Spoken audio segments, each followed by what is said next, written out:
لا ہے کہ فقہ حنبلی نافذ ہے وہاں پہ، یہ تو گوگل پہ لکھیں آ جائے گا، اور باقاعدہ فقہ حنبلی کی کتابیں لا میں شامل ہیں کہ اس کتاب پر فیصلہ کیا جائے گا، اس میں جزیہ نہ ملے تو اس کتاب پر. اور سعودی عرب کے قانون میں یہ بھی ریٹن میں لکھا ہوا ہے، اب کا مجھے پتہ نہیں، 8-10 سال پہلے تک تو یہ تھا کہ اگر فقہ حنبلی میں حل موجود نہ ہو تو پھر فقہ حنفی سے لیا جائے گا. یہ جو شیخ شریم ہے نا امام حرم، انہوں نے فقہ حنفی میں پی ایچ ڈی کی ہے، خود تو یہ حنبلی ہیں لیکن فقہ حنفی میں انہوں نے پی ایچ ڈی کی ہے. تو سعودی عرب میں اگر آپ فقہ حنبلی نہیں پڑھتے تو آپ کسی اونچی پوسٹ پہ جا ہی نہیں سکتے، سمجھ رہے ہیں؟ وہاں پڑھنا ضروری ہے یہ. تو وہاں کا جو سرکاری مذہب ہے، ابھی جو بادشاہ گزرے ہیں سعودی عرب کے، شاہ عبداللہ گزرے، کون سے یار جن کا انتقال ہو گیا، انہوں نے باقاعدہ اناؤنسمنٹ کی تھی، اعلان کیا تھا کہ یہ زیادہ پرانی بات نہیں ہے، 8-10 سال پرانی بات ہے، باقاعدہ اناؤنسمنٹ ہوئی تھی ان کی طرف سے سرکاری سطح پہ کہ ہمارا جو مذہب ہے جو سعودی عرب میں رائج ہے وہ فقہ حنبلی ہے. یہ اناؤنسمنٹ باقاعدہ ہوئی تھی. تو میں نے خود سعودی عرب میں حرم میں وہاں کے علماء کے فقہی مجالس اٹینڈ کی ہیں. ایک تو ہوتا ہے نا قرآن و سنت پہ درس تفسیر، جیسے بھی ہمارا یہ درس چل رہا ہے، ایک ہوتا ہے جو لا پڑھایا جاتا ہے نا. تو میں نے خود حرم میں بیت اللہ کے سامنے درس اٹینڈ کیے ہیں، فقہ حنبلی کی کتابیں باقاعدہ پڑھائی جا رہی ہیں وہاں پہ، سمجھ رہے ہیں؟ تو ہاں بعض چیزوں میں فقہ حنبلی سے خروج کرتے ہیں، تو وہ تو ہم بھی بعض چیزوں میں فقہ حنفی کو چھوڑ دیتے ہیں. وہ تو اصول اور آداب ہر مسلک میں ہوتے ہیں کہ کن چیزوں میں آپ جو ہے وہ آپ مسلک سے خروج اختیار کر سکتے ہیں. باقی فقہ حنبلی رائج ہے اور وہ خلاف فقہ حنفی کے بھی نہیں ہے. یہ جو امام شیبی ہیں جو جن کے ہاتھ میں بیت اللہ کی چابیاں ہیں، ان کے قبیلے کے بارے میں رسول اللہ صلی اللہ علیہ وسلم نے ارشاد فرمایا تھا کہ کوئی ظالم ہوگا جو تم سے بیت اللہ کی چابیاں لے گا. تو نبی صلی اللہ علیہ وسلم کے دور سے اب تک انہی کے خاندان میں بیت اللہ کی چابیاں ہیں، نبی کے دور سے. اور عجیب بات آپ کو بتاؤں کہ ان کے پاس لوگ امام مہدی علیہ السلام کے لیے لوگ امانتیں رکھواتے ہیں، کیونکہ حدیث میں آتا ہے کہ قیامت تک بیت اللہ کی چابیاں انہی کے پاس رہیں گی، کوئی جو لے گا ان سے تو ظالم ہوگا. تو اس میں علماء کہتے ہیں یہ تو ثابت ہو گیا کہ کوئی اور قبیلہ قیامت تک رہے نہ رہے، یہ قبیلہ بہرحال رہے گا. تو اب بہت سے لوگوں نے ماضی میں اس قبیلے کے پاس امانتیں رکھوائی ہیں، پیسے رکھوائے ہیں، زیورات رکھوائے ہیں کہ آپ نے اس وقت تک آپ کے قبیلے نے رہنا ہے جب حضرت مہدی آئیں گے، تو یہ امانتیں آپ ان کے سپرد کر دینا. تو ابھی بھی جن کے ہاتھ میں، اور میرے لیے یہ سعادت کہ میں شو مارنے کا عادی نہیں ہوں، وہ میں نے ویڈیو کلپ بھی نہیں بنایا اس کا، جب مجھے بیت اللہ کا غلاف پیش کیا گیا تھا ان کی طرف سے، تو وہ جنہوں نے پیش کیا انہوں نے کلپ بنا کے یوٹیوب پہ ڈالا، لیکن میں نے اپنے چینل سے ابھی تک وہ ویڈیو کلپ نہیں ڈالا. لیکن اب بات چل پڑی تو بتاتا ہوں، ان کی طرف سے جو بیت اللہ کی چابیاں جن کے پاس ہیں، مجھے الحمدللہ باقاعدہ بیت اللہ کا غلاف ہدیے کے طور پر پیش کیا ہے. اور وہ حنفی ہیں، اس لیے نہیں انہوں نے دیا کہ وہ حنفی، وہ اسلام میں حنفی شافی کی بیس پر پروٹوکول نہیں ہے. میں تو صرف یہ بتانے کے لیے کہ یہ جو پروپیگنڈا کیا جاتا ہے نا کہ سعودی عرب والے وہ مذاہب اربعہ کو نہیں مانتے، چاروں فقہ کو نہیں مانتے، جو ان فقہ کو فالو کرتے ہیں ان کو غلط سمجھتے ہیں، تو یہ غلط قسم کا پروپیگنڈا ہے. وہ چاروں فقہ کو مانتے ہیں، چاروں فقہ کے فالوورز وہاں پہ بڑی بڑی پوسٹوں پر موجود ہیں. مدینہ یونیورسٹی کے جو ابھی پرنسپل تھے چند سال پہلے تک وہ حنفی تھے. انہوں نے کوئی سعودیہ کی پالیسی کے خلاف کوئی بیان دے دیا تھا جس کی وجہ سے ان کو معزول کر دیا. تو اس بیس پہ نہیں کہ یہ حنفی ہیں، بلکہ اس بیس پر ان کے سعودی حکومت کی پالیسی کے خلاف بیان دے دیا تھا. تو وہاں یہ فرق نہیں ہے کہ آپ حنفی ہو یا شافی ہو یا حنفی ہو یا مالکی ہو یا حنبلی، اس سے ان کے ہاں یہ مسائل کہاں ہیں؟ ہمارے ہاں ہیں کہ جو فقہ حنفی کو فالو کر رہا ہے وہ اندھا مقلد ہے، وہ جنت میں نہیں جائے گا، ہم صرف قرآن و حدیث کو مانتے ہیں. یہ وہاں اہل حدیث بھی ہیں اور اچھی پوسٹوں پر ہیں. تو یہ فرقواریت، یہ عذاب یہاں پر ہے. تو اہل حدیث بھی وہاں بڑی اچھی اچھی پوسٹوں پر ہیں، لیکن سعودی عرب کا جو سرکاری مذہب ہے وہ بہرحال فقہ حنبلی ہے. اور علماء حرم وہ بھی حنبلی فقہ کو فالو کرتے ہیں. میں نے تو ان کی تحریریں پڑھی ہیں ائمہ حرم کی کہ انہوں نے باقاعدہ ریٹن میں لکھا ہے کہ ہم فقہ حنبلی کو فالو کرتے ہیں. اور سعودی عرب میں جو انقلاب آیا محمد ابن عبد الوہاب، جن کی وجہ سے دنیا ان کو وہابی کہتی ہے نا. محمدی تو کہہ نہیں سکتی تھی تو ابا کے کھاتے میں ڈال کے وہابی کہنا شروع کر دیا. محمد ابن عبد الوہاب جو ہے, جن کو سارے عرب فالو کرتے ہیں, ان کے جو بیٹے ہیں نا, انہوں نے اپنے والد کے عقائد بیان کیے ہیں. اس میں صاف طور پر لکھا ہے کہ ہم فقہ حنبلی کو فالو کرتے ہیں اور ہم نے پانچواں کوئی مسلک نہیں نکالا.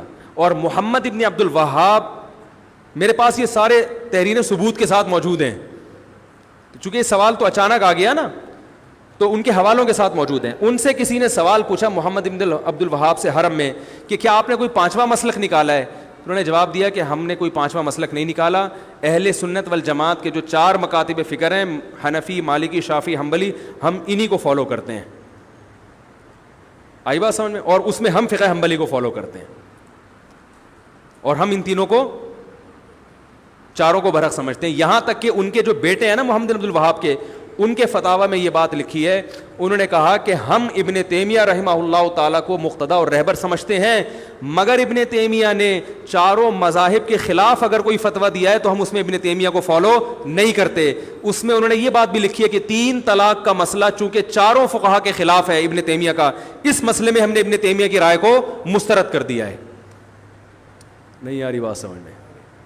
تو یہ محمد ابن عبد الوہاب کا بھی بیان میں نے بیان کیا آپ کو, جو میرے پاس حوالوں کے ساتھ موجود ہے. نہیں تو آپ نیٹ پہ سرچ کریں, آ جائے گا. آج کل تو گوگل پہ لکھو, بہت سی چیزیں نکل آتی ہیں. تو یہ الفاظ نیٹ پہ سرچ کریں, وَلَا نُنْكِرُ أَحَدًا مَنْ قَلَّدَ أَحَدًا مِنَ الْمَذَاهِبِ الْأَرْبَعَةِ, کہ ان چاروں, یہ محمد بن عبد الوہاب کا بیان ہے رحمہ اللہ, کہ ہم کسی ایسے شخص پر رد نہیں کرتے جو چاروں مذاہب میں سے کسی ایک کی تقلید کرتا ہے. یہ نیٹ پہ گوگل پہ آپ الفاظ لکھ لیں, ٹھیک ہے. لا ننکر احدا من قلد احدا من المذاہب الاربعہ, گوگل پہ لکھیں گے, یہ ان کی ورڈنگ انشاءاللہ آ جائے گی.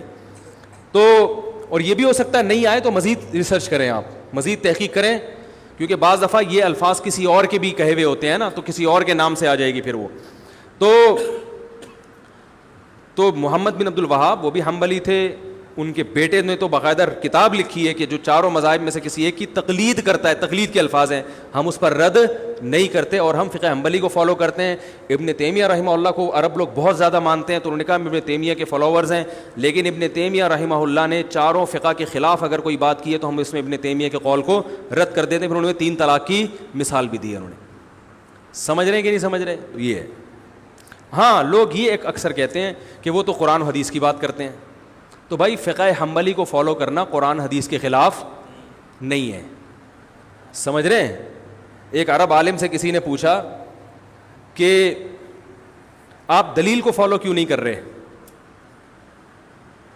آپ نے جو قانون نافذ کیا ہے کہ فقہ حنبلی پر فتویٰ دیا جائے گا, دلیل کو فالو کیوں نہیں کر رہے؟ تو انہوں نے کہا کہ اس کا مطلب ہے کہ امام احمد بن حنبل نے دلیل کو فالو نہیں کیا تھا.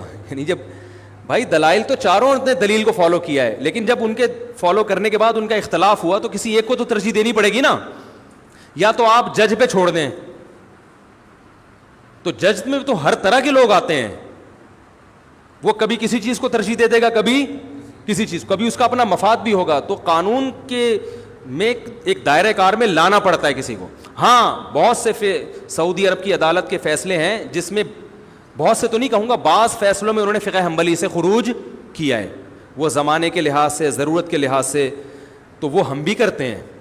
تو ہم نے بھی بعض فتاوی ایسے ہیں ہمارے مدارس سے دیے جاتے ہیں جس میں فقہ حنفی سے خروج کیا ہے, فقہ حنفی کو اس میں چھوڑا ہے انہوں نے. لیکن بالکل ہم کہتے ہیں آزاد ہو جاؤ, تو پھر قرآن و حدیث کا لیبل لگا کے آپ اگر خود سے ہر آدمی کو تحقیق کی اجازت دیں گے, اور پیچیدہ مسائل میں جن میں علماء کا اختلاف ہے, تو پھر تو یہ فرقواریت اتنی بڑھے گی, ہر آدمی ایک نیا فتویٰ لا رہا ہے. آپ دیکھ لو نا, طلاق کوئی دے کر آئے, ادھر جاؤ تو ادھر سے الگ فتویٰ مل رہا ہے, ادھر جاؤ تو ادھر سے الگ فتویٰ مل رہا ہے. اس کی قرآن حدیث کی تحقیق الگ ہے, اس کی تحقیق غامدی صاحب کے پاس چلے جاؤ گے, وہ بالکل ہی ایک مارکیٹ میں قرآن حدیث کی روشنی میں نئی تحقیق لے کر آ رہے ہوں.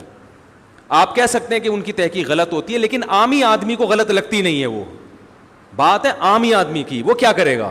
تو اس کو پابند بنانا پڑتا ہے کسی ایک فقہ کا. باقی اہل حدیث حضرات بھی بہت کثرت سے ہیں وہاں پہ, اس کی چند وجوہات ہیں. اس کی وجہ یہ ہے کہ ہمارے حضرت مفتی رشید احمد صاحب رحمہ اللہ تعالیٰ یہ بات فرمایا کرتے تھے, جو اب پتہ نہیں نیٹ پہ کوئی الگ سے ہی مصیبت نہ کھڑی ہو جائے, لیکن اللہ کرے نہ کھڑی ہو بھائی، بات تو غلط نہیں ہے اور اس میں کسی کی میں برائی نہیں کر رہا. ہمارے فرمایا کرتے تھے کہ جو غیر مقلد حضرات ہیں ایک خرابی ان میں ہے، وہ ٹھیک ہو جائے تو معاملہ بہت سیٹ ہو جائے گا، اور ایک خرابی مقلدین میں ہے جو مذاہب اربعہ کو فالو کرتے ہیں، حنفی شافعی، وہ خرابی ان میں ٹھیک ہو جائے تو یہ بہت اچھے ہو جائیں گے. فرمایا کہ حنفیوں میں جو ہمارے یہاں فقہ رائج ہے بدعتیوں کی کثرت ہے اور بدعات کی کثرت ہے، اور غیر مقلدین میں کم علمی کی کثرت ہے. ریسرچ آدھی ہوتی ہے لیکن اس کو کل سمجھ رہے ہوتے ہیں. تو یہ دو خرابیاں ختم ہو جائیں، ادھر علم کا لیول تجھ کیا ہو جائے، بڑھ جائے. کیونکہ جب علم آئے گا نا تو پھر عالم کو پتا ہوتا ہے کہ بھائی اس مسئلے میں یقینی طور پر رائے قائم نہیں کر سکتا. اس میں وہ دوسرے کی رائے کا احترام کرنا سیکھ جائے گا کہ بھائی اس میں یہ قول بھی ہے. بات آ رہی ہے سمجھ میں؟ جیسے فقہائے کرام ایک دوسرے کا احترام کرتے تھے اختلاف کے باوجود کہ بھائی اس میں ان کی بھی دلیل ہے، بالکل اس کو کلعدم نہیں قرار دے سکتے ہم. ہمارے ہاں اہل حدیث حضرات، سب نہیں ہوں گے ایسے، بہت سے اہل حدیث حضرات کیا کرتے ہیں، ان کو جو حدیث مل گئی نا اور ان کی جو سمجھ میں آ رہا ہے اس کا مطلب، وہ سب پہ مسلط کرنا چاہتے ہیں کہ بس یہی ہے، اس کے علاوہ کچھ نہیں ہے. اور پھر دوسرے پر الزام کہ تم غلط کہہ رہے ہو، تم حدیث کے منکر ہو. جب آپ کا علم زیادہ ہوگا نا تو آپ کا ظرف بڑا ہو جائے گا. آپ کہو گے نہیں بھائی اس کے قول کی بھی ایک جہت اور اس کے قول کی بھی ایک دلیل ہے جس کی وجہ سے یہ مسئلہ کیا بن گیا، اختلافی. تو آپ کا ظرف بڑا ہو جائے گا. تو غیر مقلدین جن کو کہا جاتا ہے، جو اہل حدیث حضرات ہیں، ان کا مسئلہ یہ ہے کہ ان میں سے اکثر لوگ علم سے فارغ ہوتے ہیں، چند حدیثیں وہ بھی اردو میں پڑھ کر فتویٰ لگانا شروع کر دیتے ہیں. ان کو اس کی اصلاح کی ضرورت ہے. اور حنفیوں میں بڑی مصیبت یہ ہے کہ ہر بدعت امام ابو حنیفہ کے کھاتے میں، بولو بھائی، ڈالی گئی. بدعات بہت ملیں گی آپ کو، اور یہ دیوبندیوں میں بھی ملیں گی. جب ان سے بولو بھائی اس کی دلیل کیا ہے، تو سب تو ایسے نہیں ہوتے، سب تو ظاہر ہے ہر جگہ اچھے بھی. میں تو چھوٹا منہ بڑی بات ہو جائے گی نا. میں بڑے عالم سے سنی ہے میں نے یہ بات. تو وہ جب دلیل سے بات کرو، بعض لوگوں کی عادت ہم نے یہ دیکھی ہے، تو وہ حضرت دامت جی نے یہ فرمایا، دامت برکاتہ نے یہ فرمایا، حضرت والا نے یہ فرمایا، تو حضرت جی نے فرمایا. تو عامی آدمی یہ کہتا ہوا تو سمجھ میں آتا ہے، لیکن کوئی عالم کو تو چاہیے بھائی آپ تو کم از کم کوئی دلیل پیش کریں نا اس کی. تو بہت ساری بدعتیں رائج ہو چکی ہیں، لیکن پھر وہ فقہ حنفی کے کھاتے میں ڈال دیتے ہیں کہ ہم حنفی فقہ کو فالو کرتے ہیں اور فقہ حنفی میں ایسے ہے. فقہ حنفی میں حالانکہ وہ ایسا، امام حنیفہ نے نہ ایسا کہا ہوتا ہے، نہ ان کی کوئی ایسی رائے ہوتی ہے، نہ ان کے شاگردوں نے، نہ مجتہدین سے کچھ منقول ہوتا ہے. تو ہمارے حضرت فرمایا کرتے تھے کہ تقلید کی جاتی ہے مجتہد کی. اب یہ نہیں کہ جو بات کہہ دے وہ پتھر پہ لکیر بن گئی، آپ نے صرف اس لیے ماننا ہے کہ وہ ہمارے حضرت جی نے کہی ہے، ایسا نہیں ہے. تو مقلدین میں بدعت کی بیماری زیادہ ہے، اور اہل حدیث اکثر بدعات سے بچے ہوئے ہوتے ہیں. اکثر میں نے دیکھا ہے کہ وہ بدعت سے دور ہوتے ہیں، ان میں بہرحال یہ خوبی ہے.